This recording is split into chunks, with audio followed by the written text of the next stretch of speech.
I am the Jake Leo, and this is...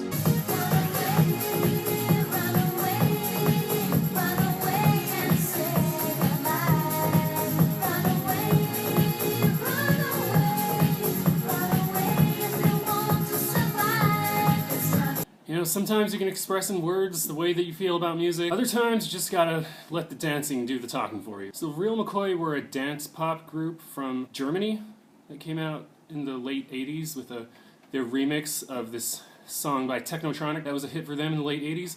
I'm gonna play the original version for you first and then play part of their remix. Pump up the jam, pump it up while your feet are thumping, and the jam is pumping.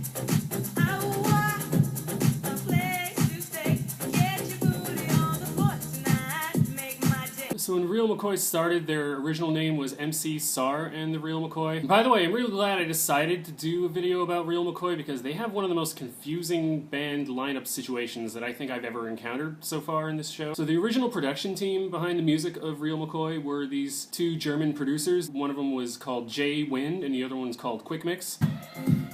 So Real McCoy's production on their remix Pump Up the Jam is a little bit more modernized. It's a little bit more of a recognizable 90s dance beat, I think. So this is MC Sar doing the vocals on the rap.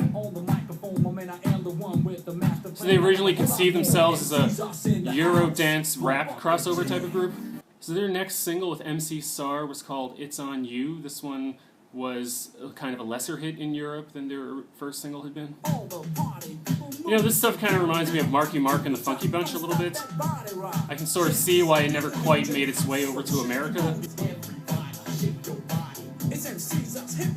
So by the time the Real McCoy started releasing material in the United States, they had added the rapper Olaf Jagelitza, aka OJ, a German guy whose vocals I think were a little more distinctive than the other rapper that they had prior to this. They had also added as an official member an American singer named Patricia Peterson. And by the time they released their album Another Night in the United States, they had added a third vocalist named Vanessa Mason. The thing that's so confusing about this is that neither Patricia Peterson nor Vanessa Mason were ever actually performing on the group's records. They were added as part of the live show or part of the promotion of them as an act. Basically, the A&R guy at Arista Records, Clive Davis, wanted his own version of Ace of Base, even though this group really doesn't sound anything like Ace of Base. Ace of Base were always compared to ABBA for some reason, even though they never sounded anything like them, I guess because they were both Swedish. But they had been a monstrous success that caused a few record executives to try to repeat that success with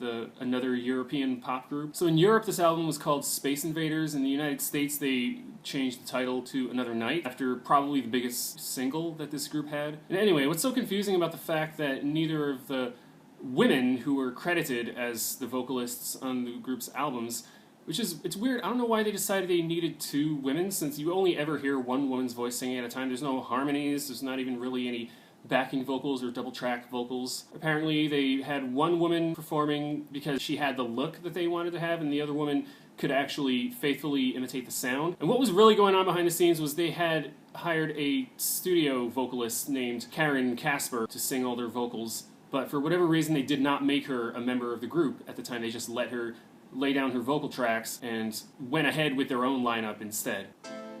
So this is the single Another Night from 1995, one of the biggest dance hits of that year. It's got a lot of distinctive features that I think weren't present in the group's early singles. There's more of that synth sound, more of that dancey bass groove, and even the rap vocals sound a lot more distinctive on this track. So this is Karin Kasar's vocals, but in the video they have Patricia Peterson lip-syncing them. And this is Olaf Jagelitza's vocals doing these rapping.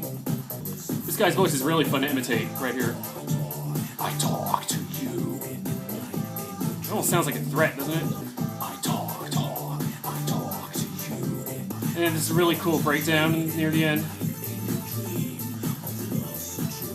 But there weren't a lot of other DJs or producers who were making tracks like this at the time. This genre was definitely around. I think this was one of the groups that helped to really establish it, or really cement the sound of what it was going to be. So the follow-up single is Runaway, and this song I think is probably the catchiest dance track that they ever had. And what's really interesting about the song is how just paranoid it sounds. It's really urging you to run away just as fast as you can. It's got a lot of lyrical references, I think, to 1984 and possibly Brave New World. Really just about this totalitarian, oppressive government that you're trying to break free from. I don't know whether this group came up during the time of the Berlin Wall. That may have informed part of their lyrical concept on this track. I'm kind of surprised, given the way that the political situation has changed over the years, this track hasn't been rediscovered, kind of repurposed, I guess, to confirm a lot of Illuminati crap, to serve as like the party jam for all the conspiracy theorists out there. But if you want one, if you need it, it's here.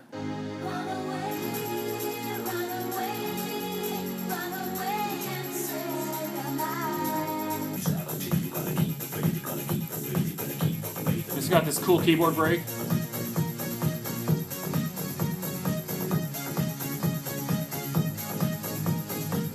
What makes this song great is it's just a series of perfect hooks, one after another. You know, this is what dance music really should be. There shouldn't be any filler to it at all. It's just move, move, move from one great part to another, like this.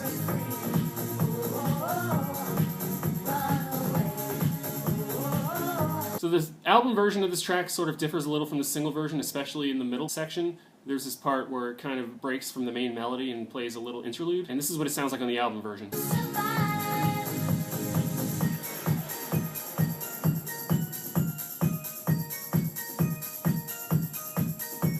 And then this is what it sounds like on the single version when it gets to that part.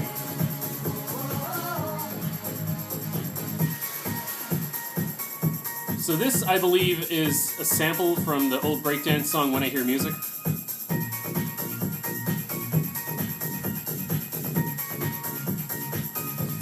It also differs a little bit toward the ending. So on the single version, it just fades out like that, with no real vocals over it. And on the album version, he kind of repeats this hook, or this refrain from earlier in the song.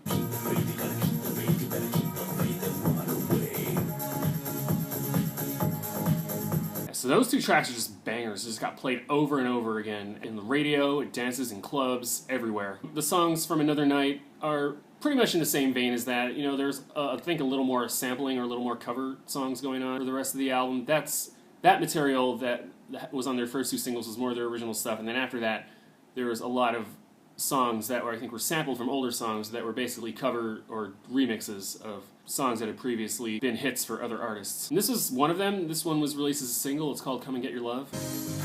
This is pretty much a dance remix cover of the really popular hit song by Redbone from the 70s. You know, it's not quite as paranoid as something like Runaway, nor as full of longing or yearning as Another Night is. And this is Karin Kasar's voice again. She sings the female vocals on all of these tracks. And this is another track in more of the European dance club vein. It's called Automatic Lover.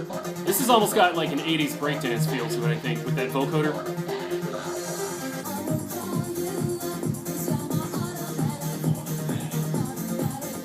They don't trade off vocals a whole lot like that, but occasionally they do.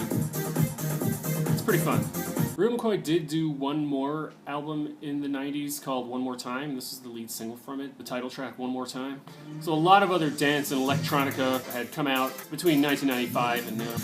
This is more of, I think, a stereotypical sound of the 90s dance song. You know, this is almost like rave music by this point. That scene was getting a little bigger, a little more popular. So they never really recaptured the success that they had from Another Night after that, and kind of broke up towards the end of the late 90s. At least this lineup of the band broke up after this.